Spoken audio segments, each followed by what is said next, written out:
নিঃসঙ্গ মানুষ।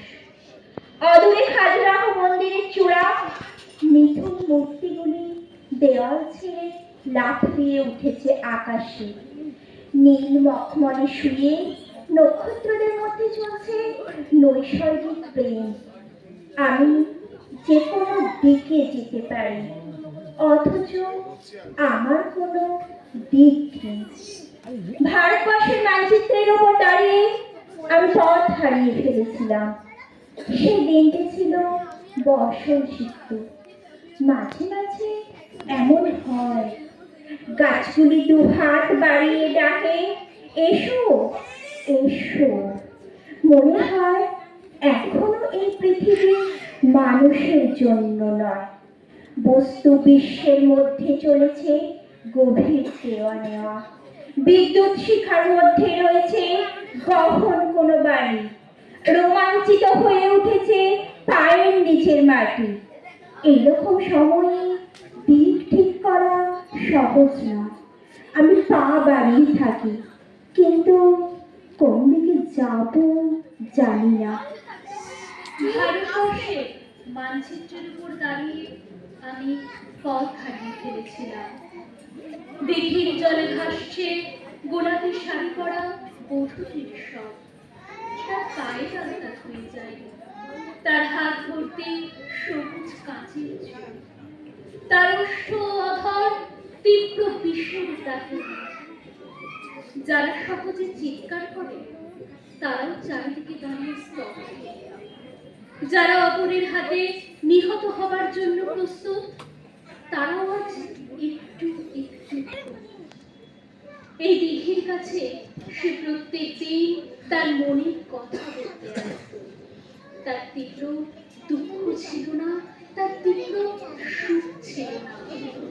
সে শুধু চেয়েছিল মাঝারি ধরনের বেঁচে থাকতে। একটা কোনো জায়গা থেকে তো তার মৃত্যুর জন্য উত্তর খুঁজে আনতে হবে। কোন দিকে কোন দিকে? ভারতবর্ষের মানচিত্রের উপর দাঁড়িয়ে আমি পথ হারিয়ে ফেলেছিলাম।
ধার